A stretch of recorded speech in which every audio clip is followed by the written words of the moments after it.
Olá, sejam bem-vindos a essa videoaula. Meu nome é Ricardo Pinto e Silva e hoje vamos conversar sobre os Brichos, os filmes, as séries, os desenhos animados criados pelo cineasta Paulo Munhoz. Nessa aula, vocês vão conhecer quem é esse criador desses personagens tão queridos e bem brasileiros. Para conversar com o Paulo, eu também terei aqui com a gente o Hélio, que é quem vai me ajudar a entrevistar o nosso convidado de hoje. Sim. Boa noite, Paulo. Boa noite a todos. Tudo bem, Paulo? Tudo bem. Muito legal estar aqui conversando com vocês, principalmente sobre um projeto tão importante assim na minha carreira. Conta, por favor, para a gente como é que você teve a ideia para criar essas histórias. Os Brichos, eles nasceram por volta de 2002, mais ou menos, no momento em que eu procurava criar uma turma de personagens que me viabilizasse contar todo e qualquer tipo de história, né, para as várias telas, assim. Porque eu já tinha feito vários curtas, documentários, ficção, animação, etc. Eu queria criar uma turma. E eu esbocei várias turmas de personagens que pareciam semelhantes ao que já existia. E daí eu tive um insight que foi o seguinte: para eu criar algo que seja poderoso, eu tenho que já partir de um conflito interessante. E na hora me veio aquele pensamento do Nelson Rodrigues sobre o complexo de vira-lata do brasileiro. E eu falei, tá aí, nós somos a maior reserva biológica do planeta e a gente temos uma cultura riquíssima e a gente fica tentando se espelhar na Europa, Estados Unidos, como se eles fossem melhores do que nós, né? E eu pensei, eu vou criar os Brichos, né, bichos brasileiros, tratando essa questão de outra forma, ou seja, uma vila de alta tecnologia no interior da floresta. Eles são altamente desenvolvidos, harmônicos, pacifistas, e, claro, tem o vilão, que é o ratão, que aparece de vez em quando para bagunçar essa harmonia. E assim nasceu os Brichos. E com uma energia incrível, já virou uma série de conteúdos, como você comentou há pouco. Obrigado, Paulo. Você falou que antes já tinha feito outros filmes, né? Quais foram esses filmes? E os Brichos, ele surge em formato de longa-metragem antes de televisão? Exato. Quando eu criei os personagens, eu até tinha visualizado a exibição televisiva.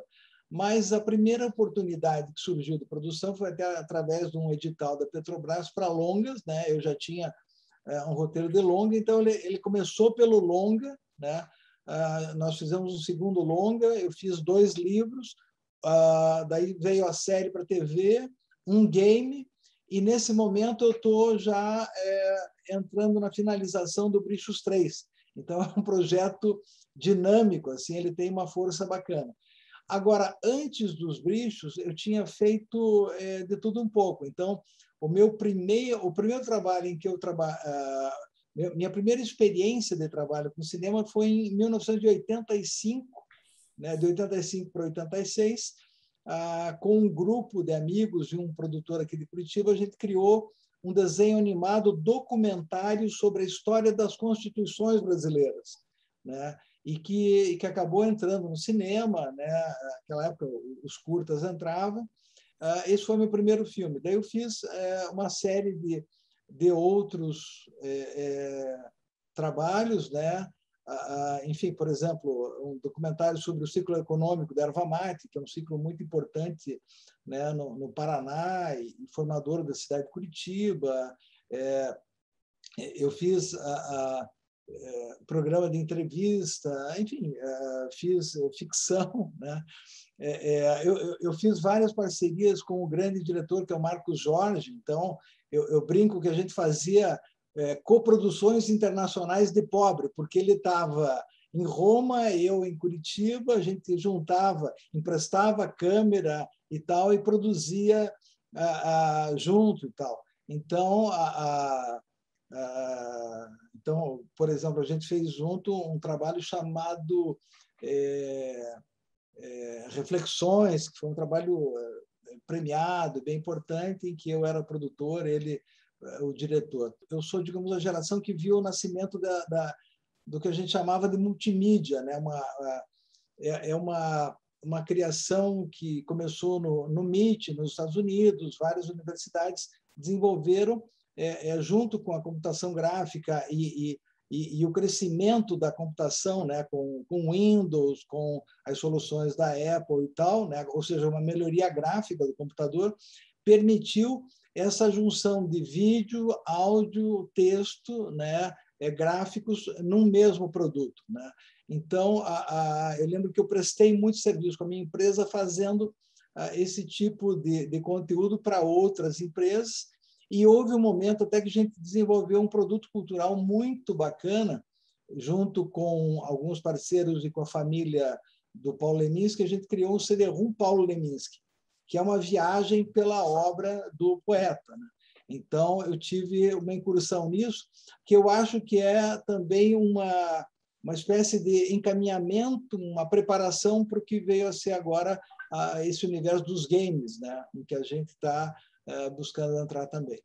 Ô Paulo, eu queria te perguntar sobre a tecnologia que você começou a usar nos seus primeiros curtas de animação e como é que foi essa evolução até esse longa-metragem que está lhe dando bastante satisfação em termos de outros produtos através do próprio conteúdo, né? Essa pergunta é muito interessante, Eli, porque o primeiro filme que eu assisti, eu estava no colo do meu pai, escutando o rádio, aquela série americana Combate, ou seja, eu sou da era do rádio. Então, meu primeiro filme foi através do rádio. E quando eu editava o Bricho Zoom, o meu filho tinha 2 anos, estava no meu colo mexendo já no computador. Então, é interessante, porque os primeiros trabalhos que eu fiz foi em 16 milímetros, 35 milímetros, com uma dificuldade incrível, porque em Curitiba haviam 2 câmeras, 35 milímetros só, né, em 2 grandes produtoras, e a gente não tinha acesso a câmeras, né? Hoje, cada um de nós, e as pessoas que nos veem, tem uma câmera no bolso, né? Uma super câmera num telefone celular. Então, a evolução tecnológica foi incrível, a ponto de qualquer um hoje ter um aparato de produção, edição e distribuição no seu bolso, né? Então, é bem interessante, porque em 85, quando eu resolvi ser cineasta, foi uma decisão praticamente absurda, né? Porque a gente não tinha uma viabilidade enquanto profissão, né? Os meios de produção eram de difícil acesso. Então, eu sou daqueles muito felizes em ter na minha frente agora um computador em que eu estou conversando com vocês, né, instantaneamente, podendo vê-los e tal, né? Então, isso é maravilhoso. Esse salto da tecnologia audiovisual, eu acho algo incrível e super democrático, né? As pessoas estão podendo se expressar, distribuir e produzir. Ricardo, se me permite, queria complementar a pergunta. Se você tem alguma experiência, também explicar para os nossos telespectadores se você tem alguma experiência com truca, né? A trucagem, né? A animação em truca, né? Sim, a primeira coisa que eu fiz na vida foi numa truca, né? Então, efetivamente, eu comecei pelo desenho animado, né?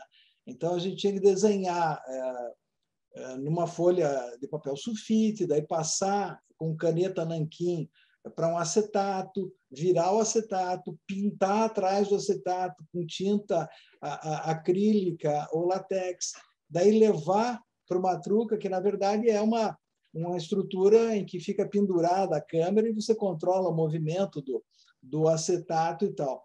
E é interessante que a minha formação é engenharia mecânica, né? Eu sou engenheiro mecânico. Então, a primeira coisa que eu construí de inovação foi uma máquina para secar acetatos de desenho animado.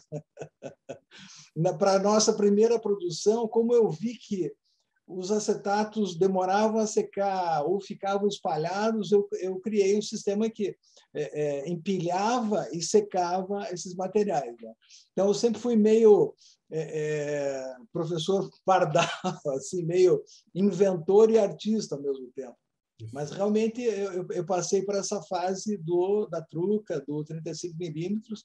E uma coisa interessante, né, nesse primeiro curta que eu fiz, eu me lembro, na frente da Moviola, vendo curta e com uma sensação horrível, porque a gente tinha passado quase um ano trabalhando naquilo, eu estava achando feio, mas, na verdade, era a falta do áudio e da música. Foi muito interessante, porque ali eu aprendi a importância da conexão, né, do aspecto de áudio e da imagem, né, o quanto o casamento deles faz o espetáculo cinematográfico audiovisual. Eu acho que aí, Paulo, você precisa explicar para os nossos alunos o que é uma moviola, porque é uma máquina que não está mais sendo usada na produção audiovisual atualmente, quando a gente tem os computadores, né? Comenta um pouquinho o que foi essa passagem, o que era aquela máquina e como são as máquinas de hoje, como é fazer um desenho animado hoje? A Moviola, na verdade, é uma marca, né, que virou sinônimo de um instrumento, de uma máquina eletromecânica, ótica eletromecânica, né, em que você podia fazer a montagem de película. Eu tenho até atrás de mim aqui, ó, só para explicar o que é uma película cinematográfica, né? Então, eu acho que tem muita gente que pode nos ver que não sabe o que é. Então, isso aqui é uma película, né? Ela era conduzida por um carretel, tanto no projetor da sala de cinema, quanto na moviola, ou seja, eu tinha um dispositivo com engrenagens e com os pratos que me permitia correr, você podia visualizar frame a frame e cortar no ponto que você queria cortar. Então, a moviola era a máquina de edição para película, né? E tanto passava a imagem quanto o rolo magnético de som. É muito difícil explicar, né, para os jovens sem a visualização do funcionamento da máquina. Então, até indico uma busca rápida no YouTube, né, Moviola, eles vão assistir isso. E o que muda muito na verdade, a que você tem hoje tudo feito através de software no computador, né? Agora, é interessante que os próprios softwares eles replicam digamos, a metodologia da Truca. Ou seja, você vê pistas de som, né, pistas de imagem, né, que reproduzem aquele primeiro olhar de como montar. E as próprias ferramentas dos softwares, né? É uma tesoura para corte, né? Enfim, só não tem o colador ali, mas basicamente você tem uma visualização parecida, mas muito mais dinâmica, né? É menos bagunçado, você organiza melhor o material enfim, e também é um processo muito mais acessível, né? As máquinas antigas eram caras, né? Eram pesadas, né? Não era todo mundo que tinha podia ter uma moviola em casa. Na moviola a gente eu fiz um filme que eu levei 6 meses para fazer a montagem e a conclusão dele de um filme de 1h30. Hoje em dia, quanto tempo um filme é finalizado? Um episódio de televisão, quanto tempo leva para você realizar ele? Quais são as etapas? Pensando para fazer uma comparação, um filme de ficção você filma em 4 semanas a 8 semanas, né? Acho que a pós-produção acaba sendo em 6 meses, né? Pegando a montagem de imagem e o tratamento de som. Então, acho que esse é mais ou menos um parâmetro. No caso da animação, a gente tem uma pré-produção e produção bem longa, né? A gente fica 2 anos, 3 anos animando um filme, né? Por baixo, assim, um longa-metragem. E a parte E na animação é interessante, porque na medida que você vai produzindo, você já vai preparando a montagem, né? A gente chega na montagem com poucas opções de corte, porque na animação a gente não pode se dar o luxo de jogar muita coisa fora na montagem final, né? Por exemplo, na ficção ou documentário, você chega com várias cenas que você pode tirar uma, a filmagem não ficou boa, você tem vários planos diferentes e tal. Na animação, a gente trabalha muito profundamente a pré-produção, né? Então, a gente trabalha com storyboard, a gente produz exatamente os planos que a gente pretende que sejam exibidos, né? A gente trabalha com animatic, ou seja, a gente já vai testando o funcionamento da narrativa antes do material estar acabado, né? Então, é um processo... Então, a gente já vai meio que compondo e montando o filme já durante a produção das cenas. Então, quando chega na fase da montagem, o filme já está mais encaminhado do que no caso do documentário e ficção. De qualquer forma, a gente também tem todo o processo daí de fazer efeitos especiais, né? Consertar cenas que, de repente, não estão funcionando, melhorar muita coisa, né? Acertar a cor também, como é normal nos outros campos técnicos, né? Eu gostaria de perguntar para o Paulo. Paulo, como você observa o audiovisual na educação, né, para criança, mesmo nessa parte de animação? Há alguns exemplos aqui no Rio de Janeiro, por exemplo, em Barra do Piraí, uma cidade que hoje é um polo de cine e vídeo na área audiovisual, né, introduziram a curta-metragem na educação, né, para ensino já fundamental e médio, né? Como é que você vê a animação dando seus primeiros passos para o ensino fundamental, a pré-adolescência e na própria adolescência para o aluno? Olha, eu acho importantíssimo o uso do audiovisual na educação, principalmente a animação, né? E eu vejo que a gente tem vários tipos de filmes, né? Tem o filme instrucional, né, animado, tem o filme documental e tem a ficção também. E é interessante, você falando, eu lembrei, na minha época de faculdade, a aula que eu mais lembro foi uma aula em que um professor levou um filme da Festo, né, que é uma companhia que faz equipamentos pneumáticos, mostrando o funcionamento dos sistemas. Aquela projeção ela tinha uma eficiência muito maior do que qualquer aula teórica sobre o assunto, né? Porque você visualiza o funcionamento. Então, do ponto de vista instrucional, é fantástica a eficiência, né, do produto audiovisual. Por outro lado, a gente imagine uma aula, como eu vejo hoje meu filho tendo aulas de biologia com filmes, né? Então, você vê uma célula filmada é totalmente diferente de você ficar imaginando como é uma célula de verdade, né? Então, isso, e hoje a gente tem também simulação em computação gráfica 3D, que você pode ver um órgão em funcionamento, como é que funciona a célula do sangue, né? Simulação de esforços físicos. Então, a gente tem muita coisa para usar na educação. Eu gostaria muito que o governo dos estados, municípios e do país pudesse fazer como a Coreia faz, que é a compra encomendada de material audiovisual para a educação, né? Isso seria fantástico. E tem um terceiro aspecto que eu acho muito importante, que é o uso em sala de aula do produto que não foi feito para a sala de aula, né? Produto de entretenimento. E eu tenho uma história interessante para contar. Quando meu filho tinha uns 5 aninhos, né, minha esposa estava lendo, eu perto dela lendo outra coisa, e eu fiz uma pergunta para ela, e ela não me respondeu. Ela estava focada no livro dela, ela não respondeu. Meu filho chegou para ela e falou: mãe, o pai não fez uma pergunta retórica, ele quer que você responda. Na hora eu falei: cara, da onde que ele sabe o que é uma pergunta retórica, né? Ele tem um gênio em casa, né? Ele tinha 5 aninhos. E eu falei: cara, onde é que ele aprendeu isso?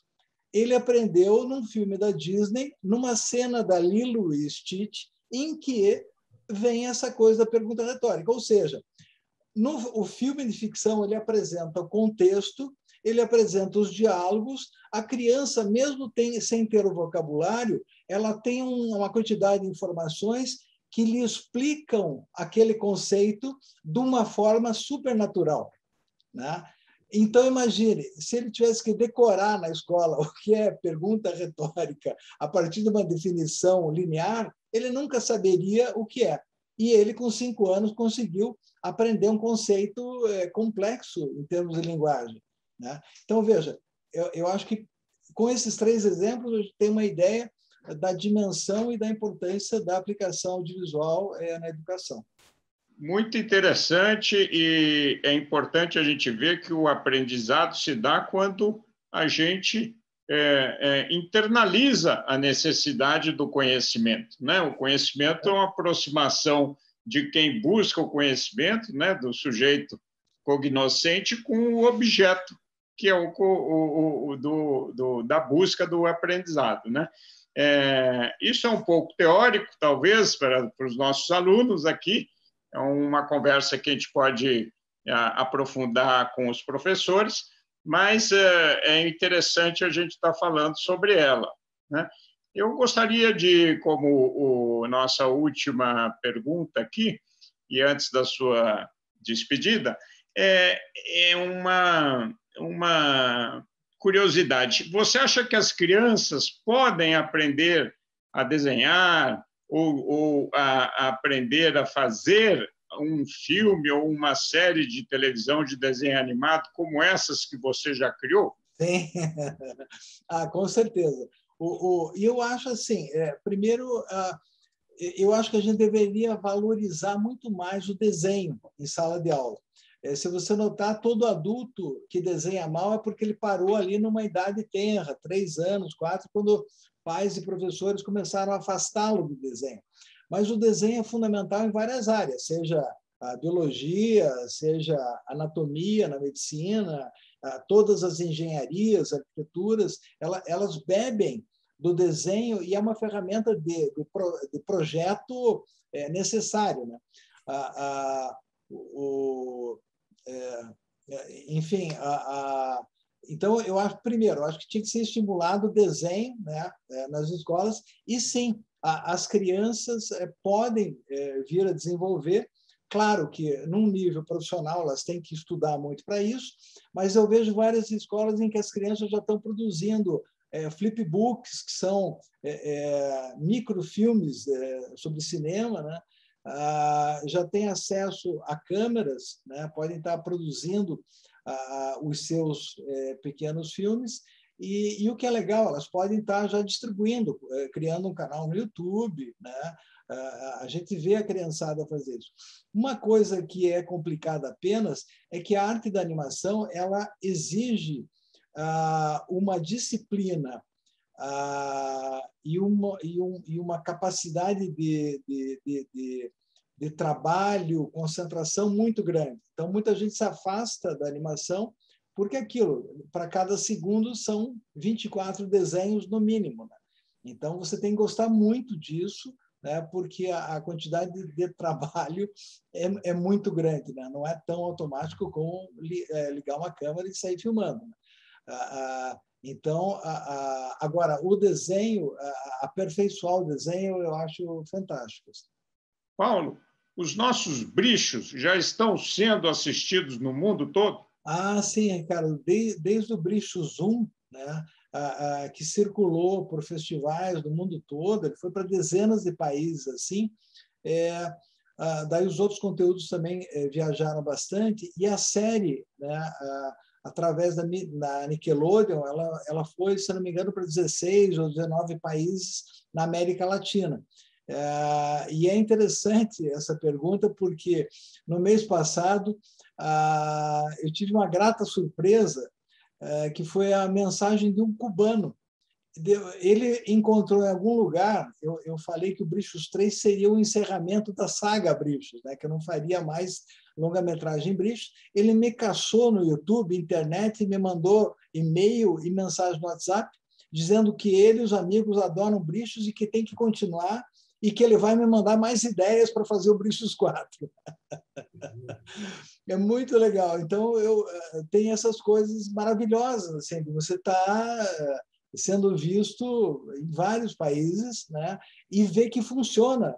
É um conteúdo bastante brasileiro e eu acho que ele encanta até por ser sincero, né? E ser o que ele é. Então, essa foi uma última mensagem que eu tive bem sobre esse assunto. Talvez os Brichos pudessem participar de uma cúpula de toda a fauna mundial, né?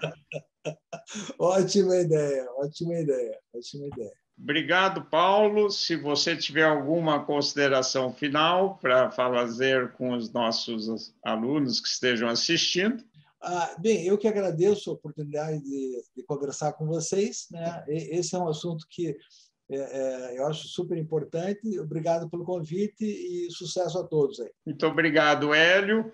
Eu espero que vocês todos tenham gostado dessa nossa conversa nessa videoaula. E não deixe de conhecer, né, os personagens brasileiros criados pelos nossos autores nacionais para as crianças, para os jovens. Estamos aí, estamos no ar e queremos encontrar com todos vocês.